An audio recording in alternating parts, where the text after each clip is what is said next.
In a quiet corner of Ibadan, where the morning air always carried the smell of frying oil and boiled beans, there stood a small roadside restaurant made of zinc sheets and aging wood. It was not the kind of place people talked about. It was the kind of place people passed by without looking. That was where Zainab worked. Every morning before the first call to prayer faded from the air, Zainab tied her faded apron around her waist, washed her hands in a plastic bowl, and began another long day. Her life followed a strict routine. Wake up before dawn, help her mother at home, walk to work, serve food, smile at customers, and pretend the weight in her chest did not exist. Zainab was 26, but hardship had aged her far beyond her years. She had dreams once. She wanted to go back to school, to become a nurse, to wear clean white clothes and help people who were hurting. But dreams were expensive things, and Zainab could barely afford rice. The restaurant owner, Mama Bose, was a stern woman with a loud voice and a sharp tongue, but she paid on time when business was good. On bad days, Zainab went home with nothing but tired feet and unanswered prayers. That morning, as the sun climbed slowly into the sky, customers came and went. Drivers stopped for quick meals. Traders argued over prices. Life moved forward, uncaring. Then Zainab noticed him. He stood across the road at first, leaning weakly against a broken electric pole. His clothes hung loosely on his thin frame, torn and dusty. His beard was untrimmed, his slippers worn down to nothing. But what caught Zainab's attention was not his appearance. It was his eyes. They did not beg. They did not accuse. They simply watched. For nearly an hour he stood there, watching people eat. Zainab tried to ignore him. She had learned that caring too much only made hunger louder. Still, every time she turned, she saw him. He never crossed the road. He never spoke. He only swallowed hard and looked away whenever someone noticed him. When lunchtime came, the restaurant filled up. Plates clattered. Spoons scraped metal bowls. Laughter broke out among customers who had money to spare.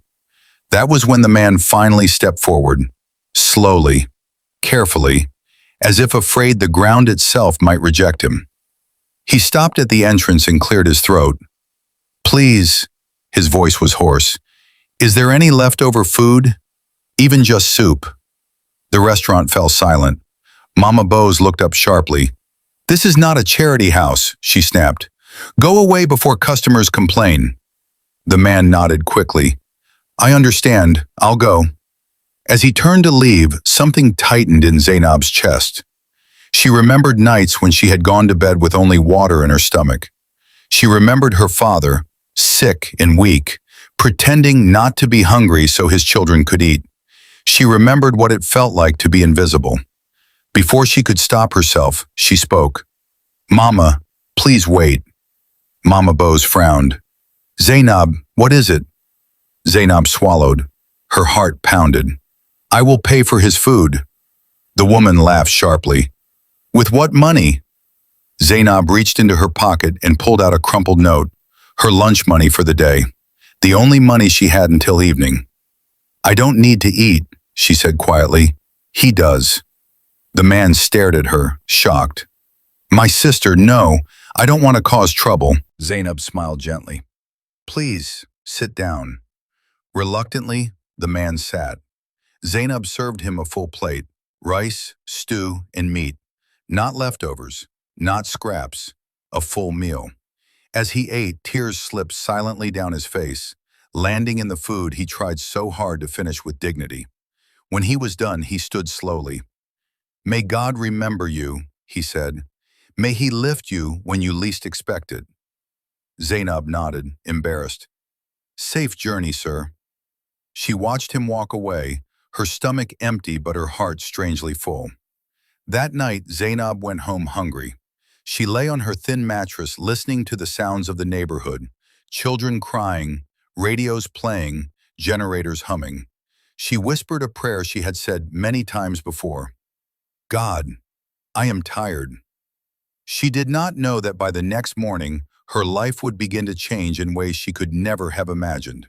Not because she gave much, but because she gave all she had. Morning came quietly, the way it always did in Zainab's part of Ibadan. No trumpets, no miracles falling from the sky, just the familiar crowing of roosters and the distant sound of water splashing as neighbors fetched from the communal tap. Zainab woke with a dull ache in her stomach. Hunger had become an old companion, one that slept beside her and followed her into every day. She sat up slowly on her thin mattress, rubbing her eyes, already calculating how to survive another long shift without food. Her mother, Aisha, was seated on a low stool by the doorway, tying her wrapper. "You didn't eat last night," her mother said softly, without accusation. Zainab forced a smile. "I wasn't hungry." Her mother looked at her for a long moment, the kind of look only mothers give, the kind that sees past lies into the bones of truth. But she said nothing. Poverty had taught them both that silence was sometimes a form of mercy. Zainab washed her face, tied her headscarf, and stepped out into the early morning light. The streets were already alive. Hawkers shouted prices. Motorcycles weaved through potholes. Life did not pause for anyone's pain. As she walked toward Mama Bose's restaurant, she thought about the man from the day before. His eyes, his tears, his blessing. "May God lift you when you least expect it." She shook her head slightly. Blessings did not pay rent. They did not buy food. Still, the memory warmed her chest. When she arrived at the restaurant, something felt different. Mama Bose was standing outside, arms crossed, scanning the road like someone expecting an important guest. Her usual shouting had been replaced by an unusual tightness in her expression. "Good morning, Mama," Zainab greeted. Mama Bose nodded absent-mindedly. "You're early." Zainab tied her apron and began cleaning tables. Customers trickled in slowly. The morning passed uneventfully until a black SUV rolled to a stop across the road. In that neighborhood, such a car did not go unnoticed. Heads turned, conversations paused. Even Mama Bose straightened, wiping her hands on her wrapper. The car door opened, and a man stepped out. He was well-dressed, wearing a simple but expensive-looking outfit. His shoes were polished, his posture confident. Two other men followed him, both scanning the area quietly. Zainab felt a strange pull in her chest. The man crossed the road and walked straight toward the restaurant. His eyes moved slowly, deliberately, until they settled on her. For a brief moment, the world seemed to narrow. She recognized him. It was the beggar. But he was no longer a beggar. Her hands trembled. She dropped the spoon she was holding. It clattered loudly against the floor. Mama Bose hissed, "Zainab, what is wrong with you?"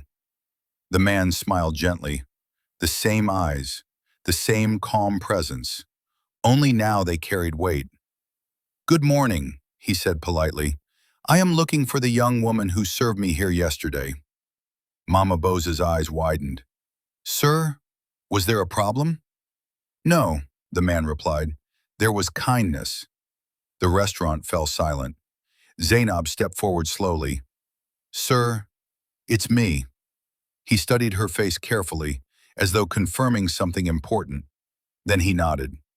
"My name is Mr. Sadiq Lawal," he said, "and I owe you my gratitude." Mama Bose's mouth fell open. Customers whispered among themselves. Zainab's heart raced. "Sir, I only did what anyone would do." He shook his head gently. "No, most people do what is convenient. You did what was costly." He turned to Mama Bose. "Please allow me to speak with her privately." Mama Bose stammered, "Oh, of course, sir." They stepped outside. Zainab felt exposed, like a child called out of line at school. Fear crept in. Had she broken a rule? Was she about to lose her job? Mr. Lawal looked at her carefully. "Do you know who I am?" She shook her head. "I am the chairman of Lawal Group of Companies," he said calmly. "Hotels, logistics, real estate." Zainab's knees nearly gave way. "That money you used to feed me yesterday," he continued, "was not just food. It reminded me of who I was before wealth found me. It reminded me of my mother, who once sold her wrapper to feed a stranger. Zainab felt tears sting her eyes. "Sir, I didn't know." He smiled softly. "That is why it mattered." He reached into his pocket and handed her a card. "I would like you to come to my office tomorrow.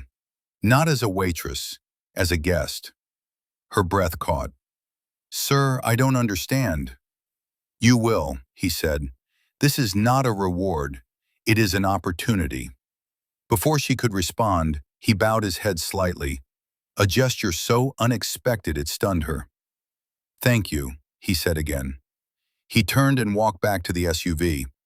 The car drove away, leaving behind stunned silence and a girl whose world had tilted on its axis. Mama Bose rushed out. "Zainab, what did you do? Who was that man?" Zainab looked down at the card in her hand, her fingers shaking. I paid for his food." That night, Zainab could not sleep. Hope knocked gently at the door of her heart, but fear stood guard. Because in her world, miracles were rare, and she did not yet know whether this was one. Zainab stood outside the glass building for nearly 10 minutes before she gathered the courage to step inside. The words Lawal Group were etched boldly above the entrance, shining under the Lagos morning sun. Everything about the place screamed a life she did not belong to. Polished floors, cool air, people in sharp suits walking with purpose. She adjusted her cheap scarf and smoothed her faded dress, suddenly aware of every thread that didn't match this world.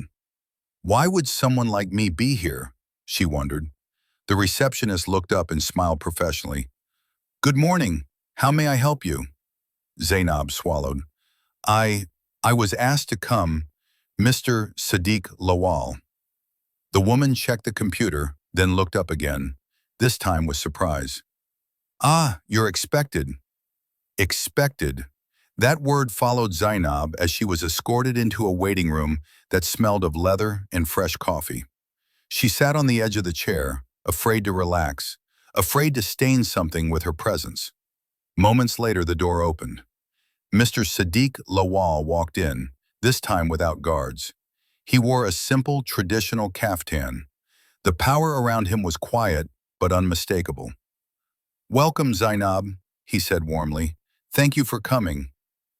"Thank you for inviting me, sir," she replied, standing quickly. "Please, sit." He studied her for a moment before speaking. "Tell me about yourself." Zainab hesitated. No one had ever asked her that question as if the answer mattered. Slowly she spoke. About her mother, her late father, her abandoned schooling, the restaurant, the hunger she had learned to hide behind smiles. Mr. Lawal listened without interruption. When she finished, he leaned back slightly. "You know," he said, "many people believe wealth is what reveals character. I disagree. Poverty does." She lowered her eyes. "I did not dress like a rich man that day because I wanted sympathy," he continued. "I was testing something, myself and the world. I wanted to see who still remembered kindness when there was nothing to gain." Her heart pounded. "You passed that test," he said simply. Zainab's throat tightened. "Sir, I didn't know it was a test." He smiled. "That is why you passed." He slid a file across the table. "I run a foundation that supports women with integrity, women who can be trusted with responsibility. I want to offer you a position." She stared at the file, afraid to touch it. "Sir, I don't have qualifications." "You have something rarer," he replied. "Character." He explained slowly. The foundation trained women in administration, hospitality management, and healthcare support. They paid stipends. They mentored. They opened doors. Zainab's hands shook. "What if I fail?" He met her gaze. "Then you will learn. Failure is not a crime. Dishonesty is." Tears slid down her cheeks. She tried to wipe them away, embarrassed. Mr. Lawal stood and handed her a handkerchief. "My mother cried like this the day someone gave her a chance. I remember." Zainab nodded slowly. "I will accept," she said, barely above a whisper. That afternoon she returned home carrying a folder that felt heavier than gold. Her mother listened in silence as Zainab explained everything. When she finished, Aisha raised her hands to the sky and wept openly. "God has remembered us," she said. "He has remembered you."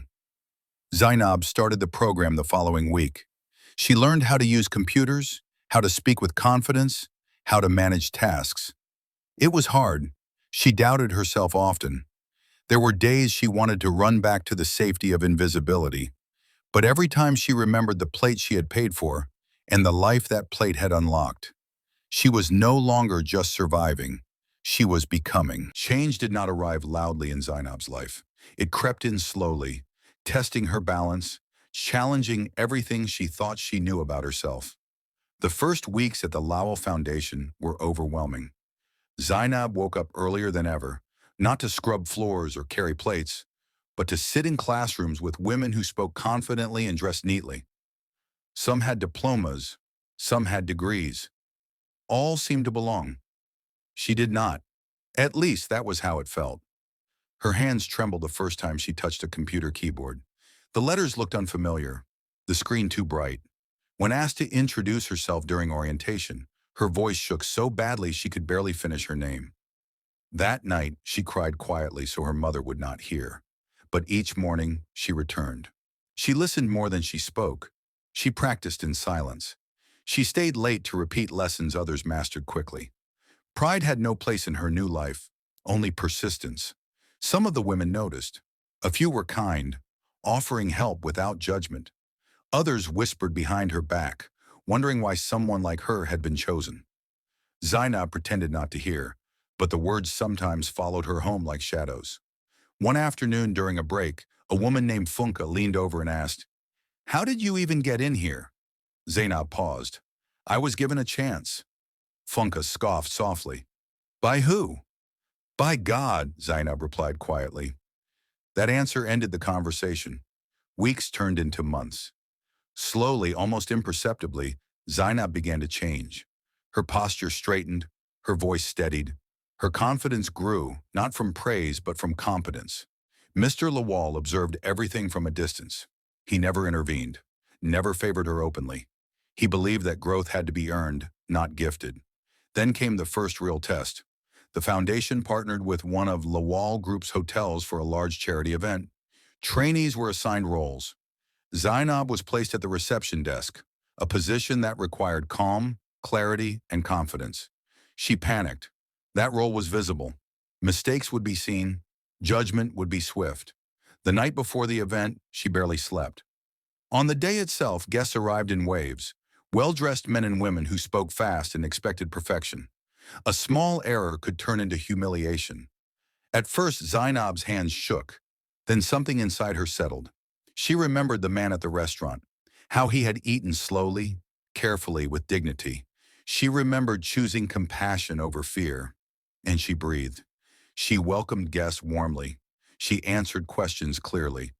When a system error caused confusion, she handled it calmly, redirecting people with grace. By the end of the night, she was exhausted, but proud. Mr. Lawal approached her quietly. "You handled pressure well." "Thank you, sir," she said, her voice steady. He nodded. "Pressure reveals character. You are consistent." But not everyone was pleased.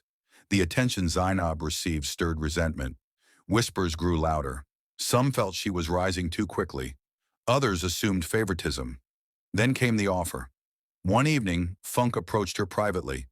"You're doing well," she said. "But you know how things work here." Zainab frowned. "What do you mean?" "There are ways to secure your position," Funk said carefully. "If you help me with certain internal information, I can make sure you never struggle again." Zainab's heart sank. It was a small request, a harmless one, on the surface. But something about it felt wrong. "I'm sorry," Zainab said slowly. "I can't do that." Funk's expression hardened. "Think carefully. People like us don't get many chances." Zainab shook her head. "That is exactly why I won't ruin this one." Funk walked away without another word. Zainab went home shaken. She wondered if she had just destroyed her future by choosing honesty. But as she lay awake that night, she remembered her mother's words. "What comes through truth will stay through truth." She closed her eyes, unsure of what tomorrow would bring, but certain of who she wanted to be. The change in the atmosphere around Zainab did not take long to arrive. By the following week, smiles that once greeted her had become tight and cautious. Conversations stopped when she walked into a room. Tasks that were once shared began landing on her desk alone, heavier and more urgent.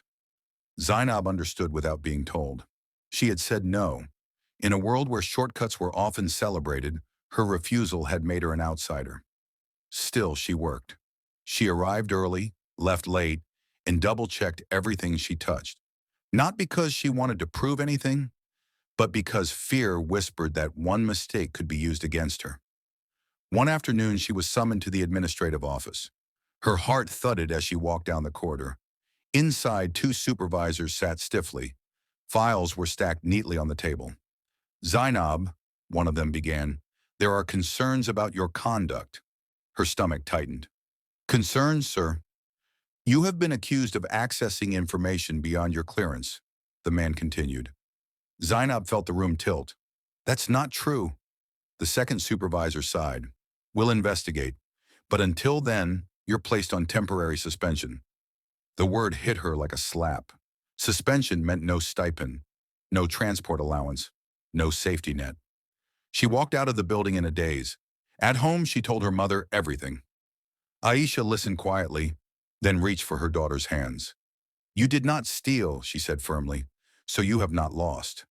"But Mama," Zainab whispered, "what if they believe the lie?"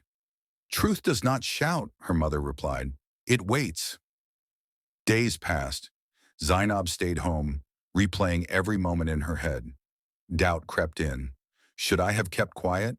Should I have helped Funka? On the fifth day, she received a call. "Please come to the office tomorrow," the voice said. "Mr. Lawal wants to see you." Sleep did not come that night. The next morning, she entered the building with trembling steps. She was led into the chairman's office. Mr. Lawal stood by the window. "Sit, Zainab," he said. She sat, gripping her bag. He turned to face her. "I know what happened." Her breath caught. "Sir, I swear." He raised a hand gently. "I know you are innocent." Tears spilled freely now. "I placed you under observation," he continued, "not to trap you, but to see what you would choose when integrity became expensive." She looked up, confused. "The accusation was false," he said calmly. "The evidence proves it, and the person behind it has confessed." Zainab's shoulders sagged with relief. "However," he added, "the greater lesson is this. When you refuse to compromise, you will often stand alone." She nodded slowly. "I once paid dearly for honesty," Mr. Lawal said quietly, "but it saved me in the end." He slid a new document toward her. "I want you to join my personal operations team," he said. "It will come with greater responsibility and greater risk." Zainab stared at the paper. "Why me?" she asked. "Because," he replied, "you chose hunger over dishonor." She signed with shaking hands. That night, Zainab stood outside her home, looking up at the sky. She realized something then.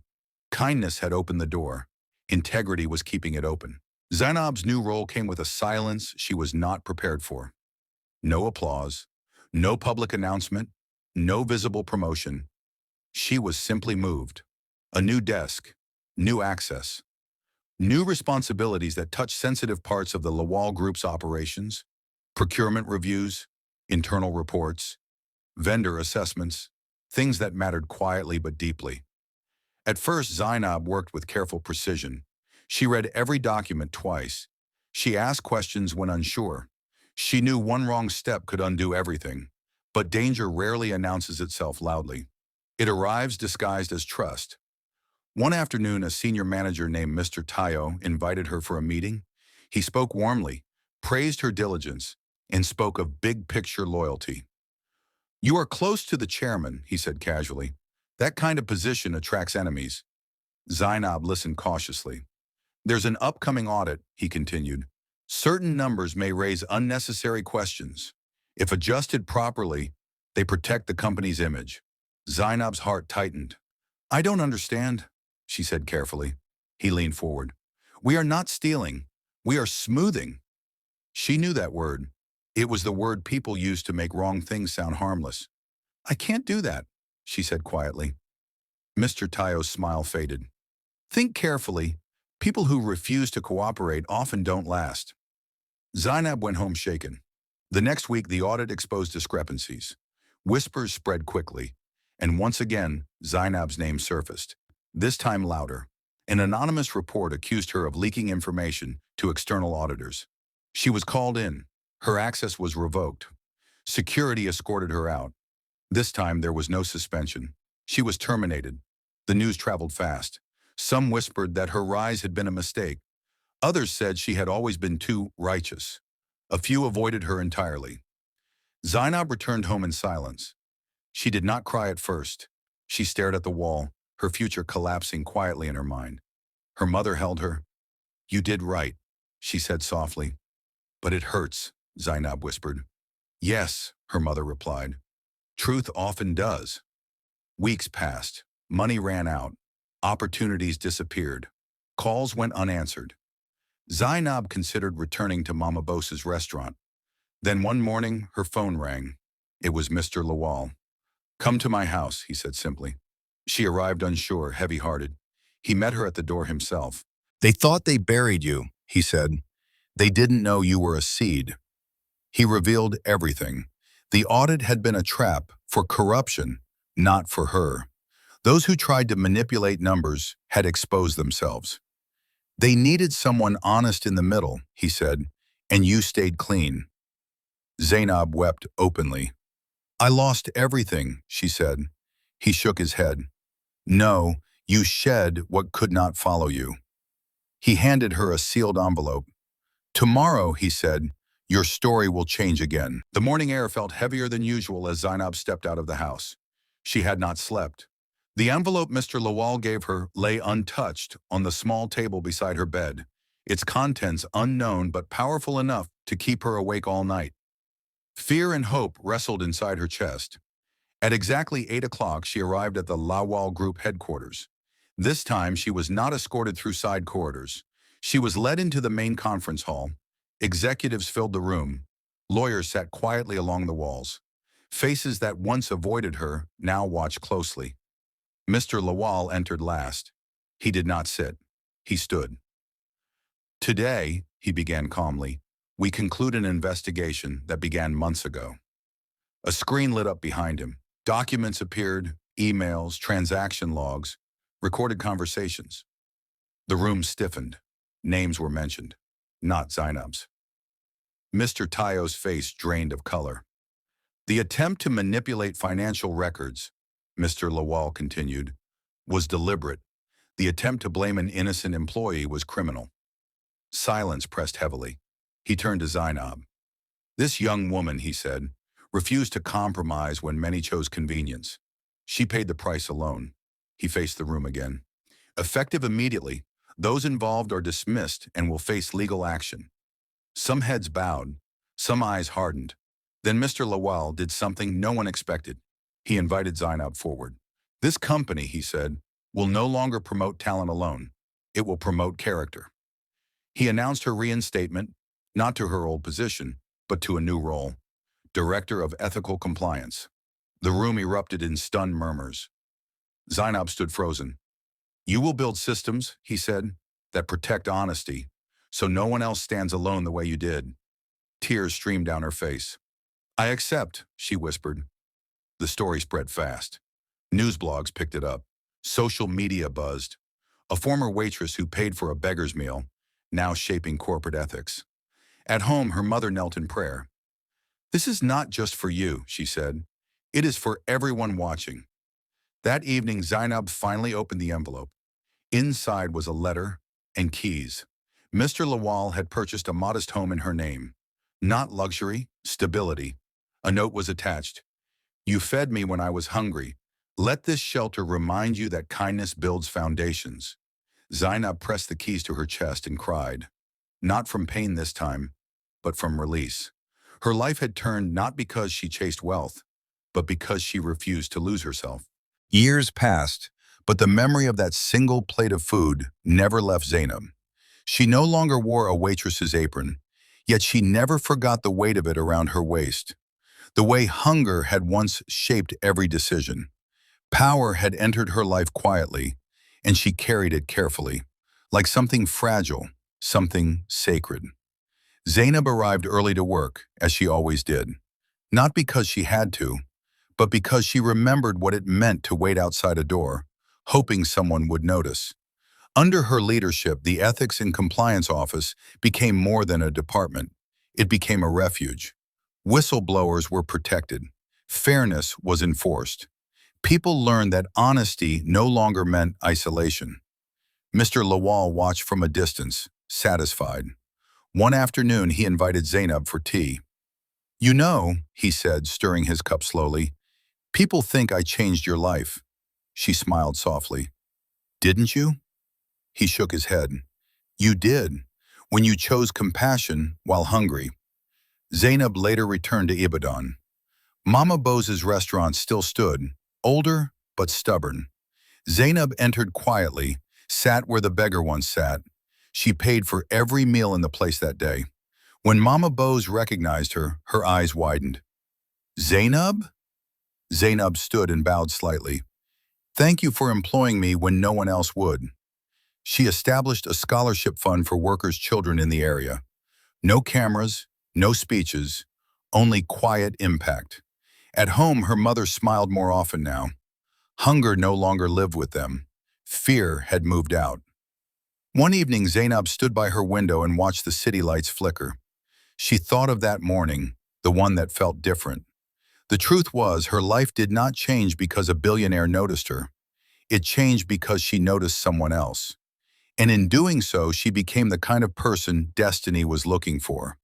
Because kindness is never wasted.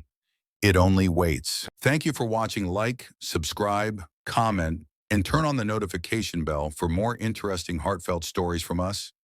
Also, let us know where you're watching from. See you on the next one.